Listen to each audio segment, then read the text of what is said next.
प्रायोजक हैं cancer healer centre, a new beginning. Bangkok पहुंचा टीवी9 भारतवर्ष और बैंकॉक से टीवी9 पर आपको हम दिखा रहे हैं ग्राउंड रिपोर्ट। जहां मची तबाही वहां पहुंचा टीवी9।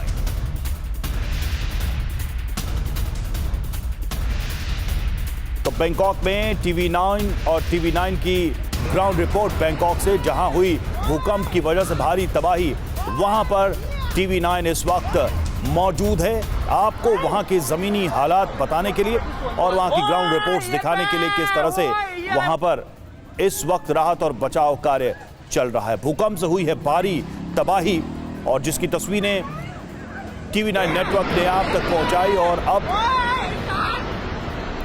बैंकॉक से ग्राउंड रिपोर्ट विपिन चौबे हमारे संवाददाता इस वक्त वहां पर मौजूद है।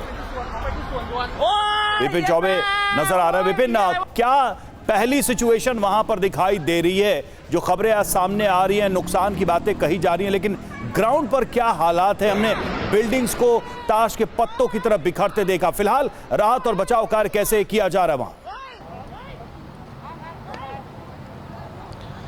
रवि, देखिए, जिस वीडियो को पूरी दुनिया देख रही है और जिस वीडियो को इस वक्त सोशल मीडिया पे वायरल है, कैसे ताश के पत्तों की तरह एक पूरी की पूरी इमारत 8 सेकंड के भूकंप को झेल नहीं पाती है और 7.7 की तीव्रता वाला वो भूकंप कैसे इस पूरे रेसिडेंशियल अपार्टमेंट, जो लगभग 15 से 20 मंजिला अपार्टमेंट था, उसको चूरे की तरह बिल्कुल मलबे में तब्दील कर देता है। थोड़ा सा आगे बढ़ के दिखाएंगे मेरे कैमरा पर्सन सुनील, क्योंकि सुरक्षा कारणों से अंदर जाने की इजाजत नहीं है, लेकिन उस ताश के पत्ते के तरह इस बिल्डिंग के ढहने के बाद आप देखिए कि कैसे अंदर का मलबा आपको नजर आएगा, वो शीशे, वो खिड़कियां आपको नजर आएंगी। और इस बिल्डिंग में सबसे बड़ी बात यह है कि बाहर तो मजदूर थे ही जो वीडियो बनाते, भागते, दौड़ते, चीखते, चिल्लाते नजर आ रहे हैं।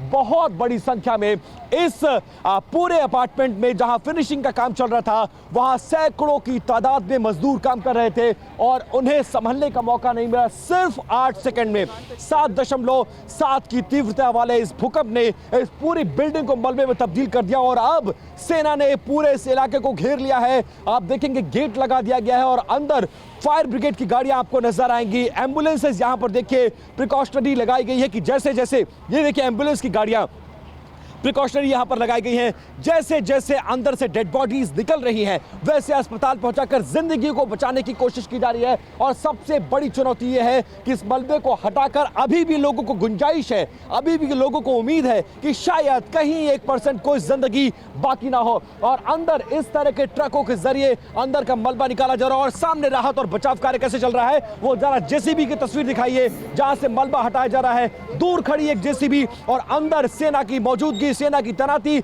और किसी को भी अंदर जाने की इजाजत नहीं, क्योंकि डर इस बात का है कि आफ्टर शॉक्स आ रहे हैं। लगभग 11:50 पर पहला भूकंप आया, उसके 12 मिनट बाद फिर एक भूकंप आता है आफ्टर शॉक्स, उसकी भी तीव्रता लगभग 6.4 होती है। और अब उस जगह के बाहर का सीन जहां से इस वीडियो को रिकॉर्ड किया गया, यही वो जगह है जब सामने उस तरफ मलबा गिरता है और लोग जान बचाने के लिए इसी गेट के बाहर भागते दौड़ते नजर आते हैं और ये पूरा इलाका धूल और धुएं से भर जाता है। और इसी सड़क पर इस तरफ लोग भागते दौड़ते नजर आते हैं और लोग वीडियो बनाते हुए नजर आते हैं और अब वो पूरा इलाका सुनसान है।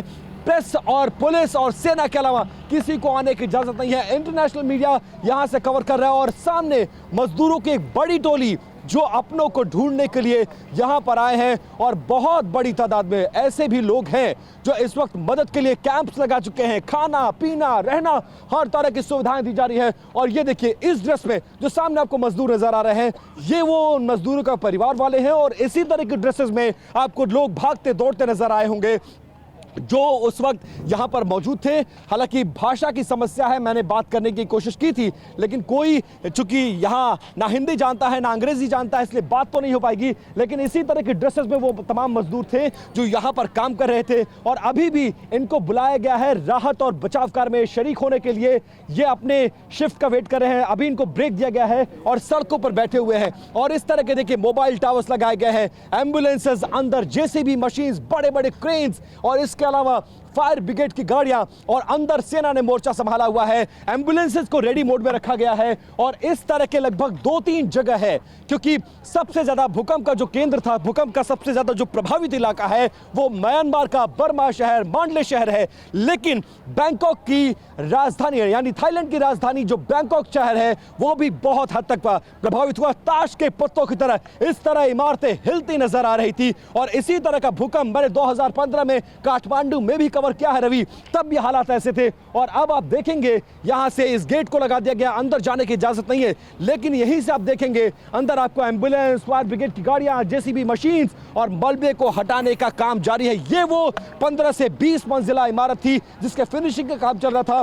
सैकड़ों की तादाद में अंदर जो मजदूर थे वो काम कर रहे थे और बाहर के इलाके में जो थे वो वीडियो बनाते हुए उनको अंदाजा भी नहीं लगा, क्योंकि महज 8 सेकंड का वो भूकंप ने पूरे कई देशों को हिलाकर रख दिया, जिसमें भारत है, चीन है, थाईलैंड है, बैंकॉक है शहर है थाईलैंड का, और इसके अलावा म्यांमार तो है ही है और बांग्लादेश है। ये 5 देशों में इसका इंपैक्ट क्या है, लेकिन सबसे ज्यादा असर अगर कहें तो थाईलैंड में, म्यांमार में और चाइना में असर दिखा है। और अब यहां से राहत और बचाव कार्य जोरों पर है। इस तरह के 2-3 इलाके हैं जो प्रभावित हुए, लेकिन बहुत अच्छी बात यह है कि ये एक निर्माणाधीन इमारत थी जिसमें सिर्फ मजदूर थे। अगर फर्ज करिए 1 सेकंड के लिए, अगर आप मानिए 1 मिनट के लिए अगर मानिए ये रेसिडेंशियल अपार्टमेंट होता, लोग इसमें शिफ्ट हो चुके होते और तब ये भूकंप आया होता और ये बिल्डिंग तब जमींदोज हुई होती, तो अंदाजा लगाइए, कल्पना करिए क्या होता। सैकड़ों जिंदगियां मारी जाती, लोग जान बचाने के लिए किस तरह से कहां भागते, कहां कूदते, कहां जाते,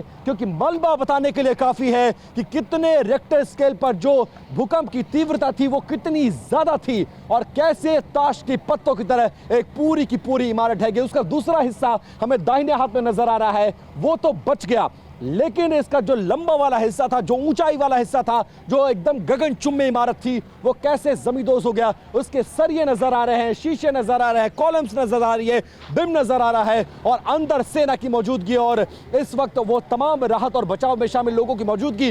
कैसे 24 घंटे इस ऑपरेशन को अंजाम दिया जा रहा है और कोशिश यही है कि मलबे से अभी भी अगर एक भी जिंदगी बाकी हो, हालांकि जिसकी संभावना मुझे बहुत कम नजर आ रही है, जिस तरह का मलबा मुझे सामने नजर आ रहा है और इतने मलबे के नीचे अगर कोई दबा भी होगा, बचा भी होगा, तो उसका जिंदा रहना बहुत मुश्किल है। लेकिन उसके बावजूद राहत और बचाव कार्य किया जा रहा है इस उम्मीद और आशा में कि शायद कोई जिंदा बचा हो और अगर कोई जिंदा बचा है तो उसको समय रहते बाहर निकाला जा सके।